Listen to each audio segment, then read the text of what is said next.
ঘরে বসে যারা ফুল বডি ওয়ার্কআউট করতে চাইছো, ইভেন যাদের হাঁটুর সমস্যা বা শারীরিক বিভিন্ন প্রবলেমস আছে, তারা প্রথমে এই যে ওয়ার্ম আপটা দেখাচ্ছি এই ওয়ার্ম আপটা করে নেবে। এবং ভালো করে দেখো, যাদের কিন্তু হাঁটুর সমস্যা আছে তারা কিন্তু কেউই লাফাচ্ছে না। এবারে আসি, যাদের হাঁটুর সমস্যা আছে তারা কিভাবে একটা চেয়ার নিয়ে বা একটা দুপাট্টা নিয়ে করছে। প্রথমে পাটাকে তুলে দেবে, হাঁটুটা যাতে কোনো রকম প্রেশার না পড়ে, ঠিক আস্তে আস্তে দেখো হাঁটু সামনের দিকে দিচ্ছে এবং তার সাথে হাতটা পিছনের দিকে নিয়ে যাচ্ছে দুপাট্টা সমেত।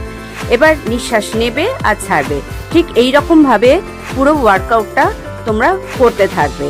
তারপরে তোমরা দেখো যে চেয়ারের ওপরে পা রেখে একটা সাইড বেন্ডিং করানো হচ্ছে।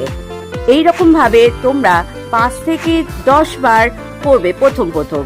এইভাবে করতে করতে যখন তোমরা পুরোপুরি অভ্যাস করে ফেলবে, তখন দুদিকেই এই রকম ভাবে তোমরা করতে থাকবে 10 থেকে 20 বার।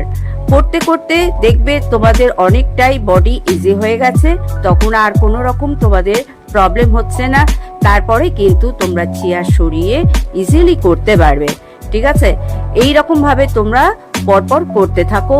দেখো পিঠের যে স্টিফনেসটা বা পায়ের যে স্টিফনেস, সেটা কিন্তু অনেকটাই রিমুভ হয়ে গিয়েছে।